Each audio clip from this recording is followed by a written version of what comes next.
पश्चिम बंगाल विधानसभा चुनाव में लगभग एक साल का वक्त बचा है, लेकिन उससे पहले ही सियासी पारा गरमाने लगा है। दल बदल का खेल शुरू होने लगा है, जिसमें बीजेपी बुरी तरह से मात खा सकती है। जी हां, ममता बनर्जी की पार्टी ने बीजेपी की राह पर चलकर उनके खिलाफ रणनीति तैयार कर ली है, जिससे बीजेपी की राजनीतिक जमीन हिल सकती है।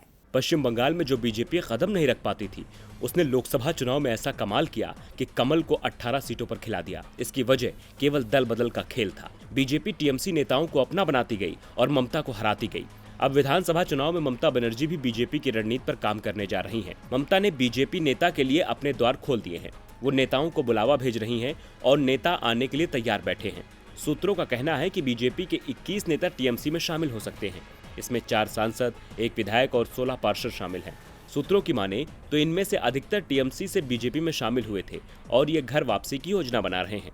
सूत्रों के मुताबिक एक बीजेपी सांसद जो 2 बार सांसद रह चुके हैं और पश्चिम बंगाल से बताए जा रहे हैं, वो भी पिछले 3 महीनों से दिल्ली में टीएमसी नेताओं के संपर्क में बने हुए हैं और टीएमसी में शामिल होने की इच्छा भी जाहिर कर चुके हैं। बीजेपी नेताओं के टीएमसी में शामिल होने की वजह मुकुल रॉय और पश्चिम बंगाल बीजेपी के अध्यक्ष दिलीप घोष के बीच तनातनी है। दरअसल इसी साल दिलीप घोष को पार्टी ने दोबारा अध्यक्ष बनाया, जिससे टीएमसी से बीजेपी में आए मुकुल रॉय और उनके समर्थक नाराज थे।